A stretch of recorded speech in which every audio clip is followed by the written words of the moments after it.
Ingranding birthday tribute ang handog ng mga taga Davao del Sur para sa ika-80 kaarawan ni dating Pangulong Rodrigo Duterte. Alamin natin sa kung ano yung mga huling kaganapan dyan sa Digos City mula kay Jason Rubrico live. Jason, maayong gabi.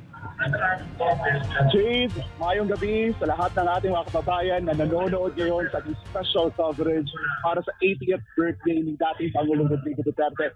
Alam niyo mga partners, dito sa Davao del Sur, particularly na dito sa Barangay 3 de Mayo, dito sa Digos City, alas 7 na at dumadami na yung mga tao dito, yung mga taga-suporta ni dating Pangulong Rodrigo Duterte na nakikisa dito sa birthday tribute na inihanda ng Digos City.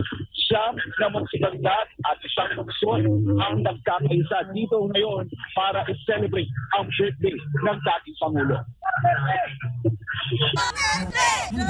Dinumog ng mga taga Davao del Sur ang engranding birthday tribute para kay dating Pangulong Rodrigo Duterte sa Barangay 3 de Mayo, Digos City bilang patunay na patuloy na pagmamahal at suporta ng taong bayan sa kanya. Ayon kay Kapitan Oscar Dodong Bucol Jr., ang makasaysayang selebrasyong ito ay isang taos-pusong pagkilala sa hindi matatawarang kontribusyon ni dating Pangulong Duterte sa Pilipinas, lalo na sa Davao del Sur, kung saan ramdam pa rin ang kanyang malasakit at liderato.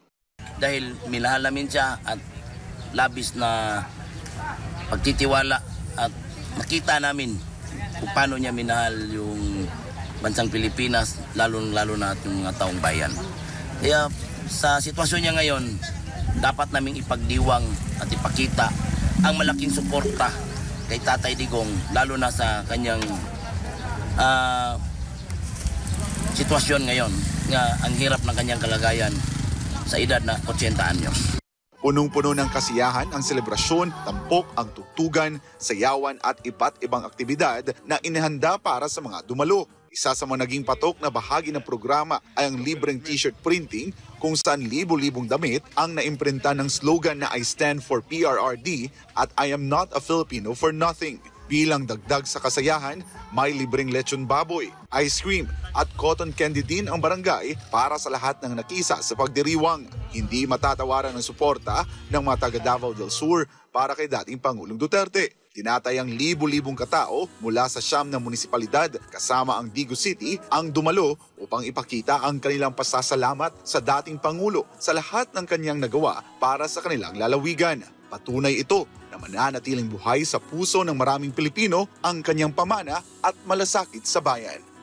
Mag-attend kami kasabay ng aking buong pamilya. Susuportahan namin si PRRD. Bring PRRD home. Siya lang ang presidente na gumawa ng kabutihan para sa mamayang Pilipino, para sa maraltang Pilipino. Duterte!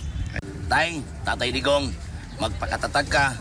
Nandito lang kami mga Pilipino, lalong-lalo na dito sa Digos. Kami nahal nyo.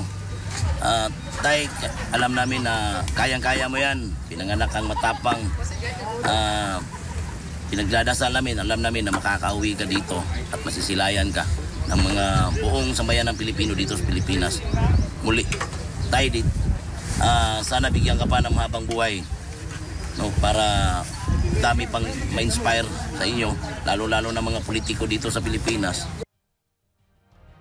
Samantala mga partners, maliban sa sayawan, maliban sa kantahan at sa party na handog nga nitong Barangay 3 de Mayo para sa lahat ng mga taga Davao del Sur ay magkakaroon rin mamaya ng isang prayer rally o ng candlelight para ipagdasal, idalangin ang kaligtasan ni dating Pangulong Rodrigo Duterte. At syempre, ang isa sa mga panawagan ng mga taga Davao del Sur ay maiuwi na ang dating Pangulo dito sa Pilipinas. Para sa Diyos at sa Pilipinas kung mahal, balik sa inyo mga kapatid.